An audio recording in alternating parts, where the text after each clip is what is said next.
Megha, c'est un plaisir rencontrer aujourd'hui. Let me fangirl for a moment there.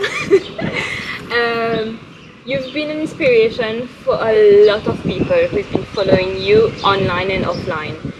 You've been a meta coach, a writer, a spiritual guide for so many. You've been an activist as well. How did you get into that? What was your calling, and what did you give back to society, and how did you get it back? I am still an activist, and for me, activism is defined by this very clear knowingness that my presence here, I'm going to influence decision. So I've always been part of influencing decision making as a child growing up. And I will say my journey started 10 years ago when I was like, I'm going to go out there, I'm going to ensure that more women get into involvement in decision making instances. But today my activism is very different. Today my activism is so simple. It's like, I'm here, my voice matters, and when I meet you, I'm going to hold conversation into an extent I'm going to plant a seed in your fertile soul.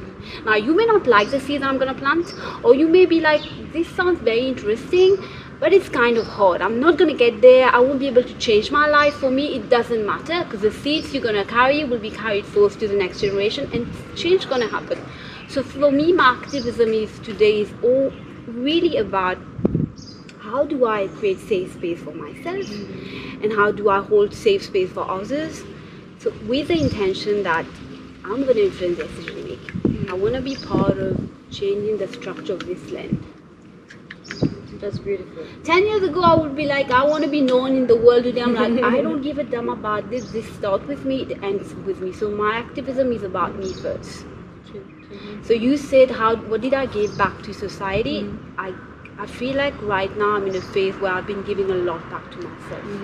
And this is what society needs most. And how do I do my activism is very simple. I focus on creating, casting and holding safe space for women and young girls. There are modalities that I use. We're going to talk about it probably later on. So this is activism. So for anybody who hear me, activism is not about being just part of an organization. You can be an activist by being an entrepreneur. You can be an activist by, you write a lot. So activism is how you're using your voice. That's activism. You can be an activist through your drawing, through anything you do. What we're doing right now today, just this conversation, this is activism.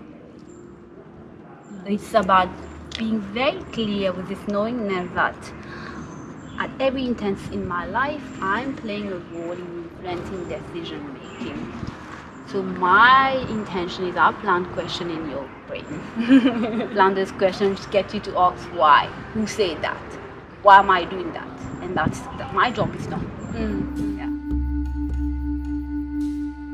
So when you speak of safe space, can you tell us more about that? That sounds so like such a comforting notion of what does safe space mean to you?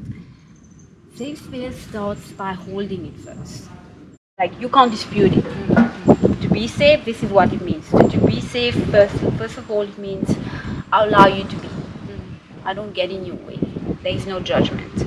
I allow you to feel what you feel. I do not condone or condemn your emotions. So that starts with having safe space. And safe space also means differences are included. So this is what I do in my work. And to be able to do that, it has been a long journey and I'm still learning. I literally had to learn to include my own self. Reclaiming those bits and parts of ourselves. And I feel like as a woman you can relate. We have so many scattered part of us, and to be safe literally means I'm just going to go out and start collecting that, and that's how safe space comes into being. But like I say, it's a conversation on its own. Like there are so many qualities to being safe and feeling safe, and being safe doesn't mean absence of conflicts. There can be conflict, there can be disagreement, but safety is there. And one of the fundamentals of safe space is boundary. So in my work, when I cast safe space, I literally set out boundary. I'm going to say, for example, one of the boundary is nobody denies someone else of what the other person is feeling or emoting. Nobody touches someone else when that person is having an upsurge of emotion. So these are the kind of boundary I set out. Safe space doesn't happen without boundary. It doesn't happen without someone holding it intentionally. And to hold it intentionally, I stand out and I name myself. I say, this is what I'm doing right now. And does that have any relation to you being a yogini?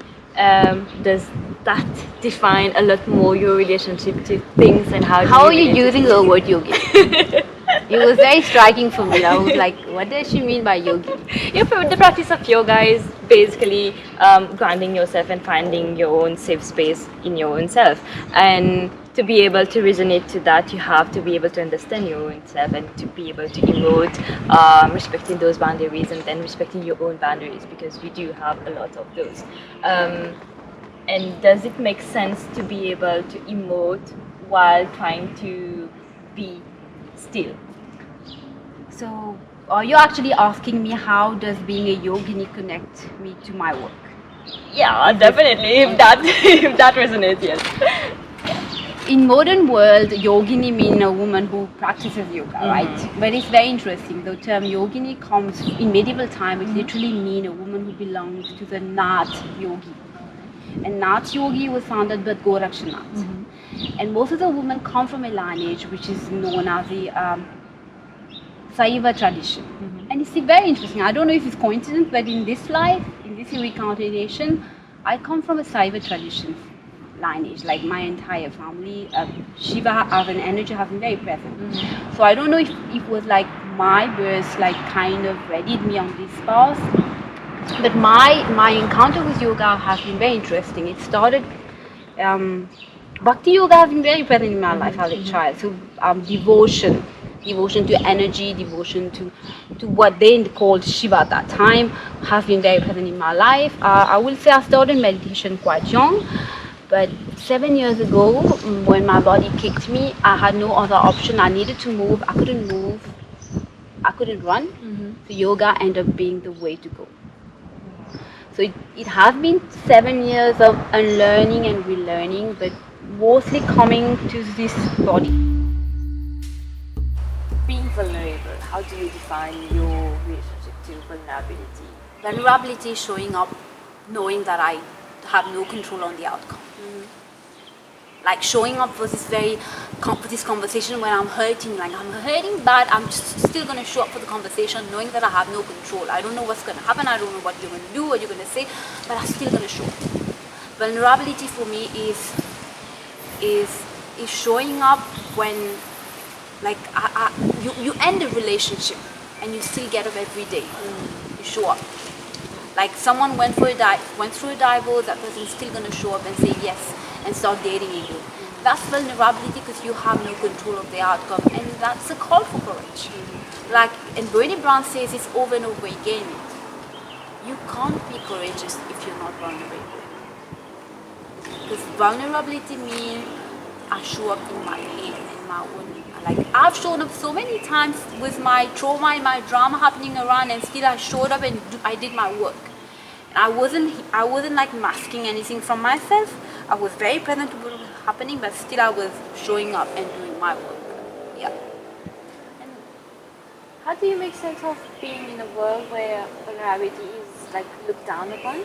How do you resonate? How do you be raw and authentic with people while being vulnerable and knowing that they could hurt you, they could harm you, but still you accept to be vulnerable? Vulnerability doesn't mean allowing the other to hurt. That's the entire drama. We live in a world where I feel it's been domesticated, and it's a very purposeful intent, not allowing people to feel what they feel. Like, feeling is very taboo. And if you do feel today, it's better be positive. If it's negative, like you better not feel that. Bypass it. Do some mantra, do some yoga, like bypass that feeling. So vulnerability has nothing to do with allowing the other to hurt me. When I show up with myself and I show up very courageously, knowing that I have no control over what's going to happen, I'm also showing up with responsibility that what's going to happen, what I'm going to say is my responsibility. What I do, what I think, what I feel, what I say is my area of responsibility. It has nothing to do with you. It's my choice. So people actually, they connect being vulnerable to being weak. It's not the same thing. I feel hiding carrying mask is tricky. It is a kind of weakness, but then at the same time, some of us are so hurting that the only way we can survive is to carry that mask. So vulnerability is also showing up and knowing that I'm hurting, you might be hurting too, but it's too much for you to even like allow me to look at you, and it's fine. Because I can show up very courageously with my pain, I'm gonna allow you to be. So vulnerability, I feel also there's this deep element of because I show up and I'm unsure, I'm gonna make it so safe for me so that you start feeling safe now. And by making safe for me, it simply means what I do, what I say is my responsibility. That's my outer responsibility. What I think and what I feel, that's my inner responsibility. So this is where vulnerability lies. And yeah, I feel more and more the world's gonna have to move in that direction.